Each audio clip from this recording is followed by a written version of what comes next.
For the last few years, I've had this sense that everything I learned as a kid about how America's government works is completely wrong. But I had no idea how bad things actually were until I saw this one graph. Researchers at Princeton University looked at more than 20 years worth of data to answer a pretty simple question. Does the government represent the people? Now, this is what they found. This axis here represents public support for any given idea. On the left, at 0%, are ideas that not a single American wants. On the right, at 100%, are ideas that everyone supports.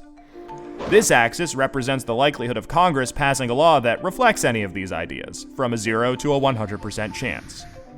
On this graph, an ideal republic would look like this. If 50% of the public supports an idea, there's a 50% chance of it becoming law.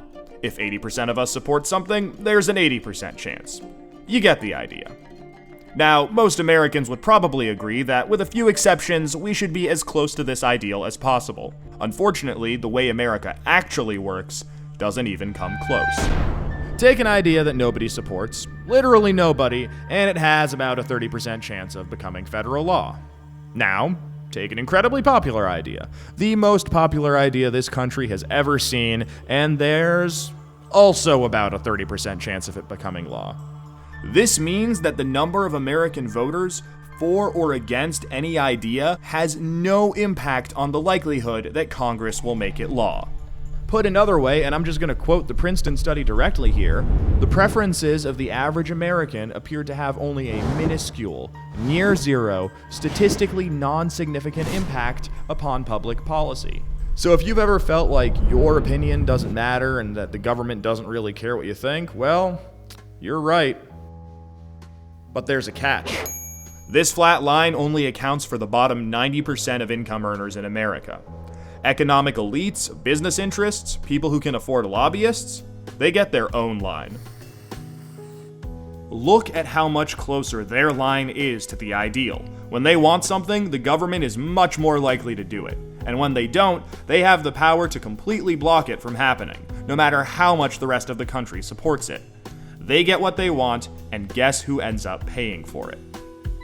We pay for it with the most expensive healthcare in the world. We pay for it with a tax code that's a complete mess. We pay for it with internet that's slower and more expensive, with wasteful spending, a floundering education system, a catastrophic drug war, and 1 in 5 American children born into poverty. Almost every major issue we face as a nation can be traced back to this graph. How does this happen? Well, just follow the money. Right now, it's perfectly legal to buy political influence in America. Here's how it works. Let's say a big bank wants a law that would force taxpayers to bail them out again if they repeat the exact same reckless behavior that crashed the global economy in 2008. Not exactly the most popular idea with the public, and Congress knows that. That should be the end of it. But that's where the money comes in.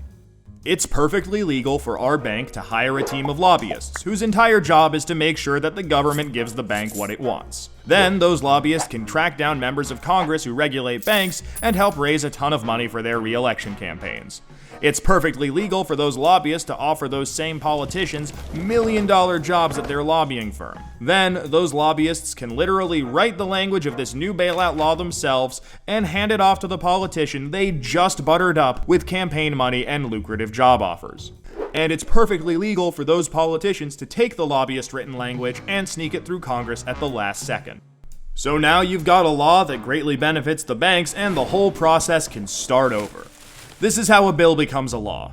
A special interest hires some lobbyists, those lobbyists collect campaign contributions, offer jobs, and then write the laws that Congress then passes to help those same special interests.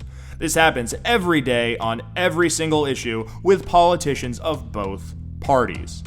In the last 5 years alone, the 200 most politically active companies in the United States spent $5.8 billion influencing your government. Those same companies got $4.4 trillion in taxpayer support. And that's trillion, with a T.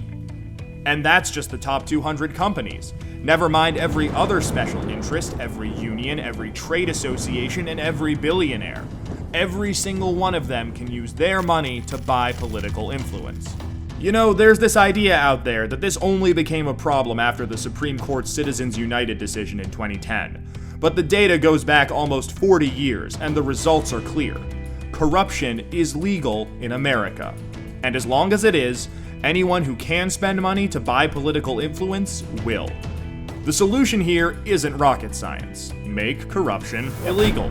We already know Congress won't do it. I mean, one look at this chart will tell you that. What we need is a plan that lets us go around Congress and do what the American people do best. Fix this mess ourselves. Well, good news. We have that plan and it's already working. Now that we've got the problem covered, let us show you how to be part of the solution.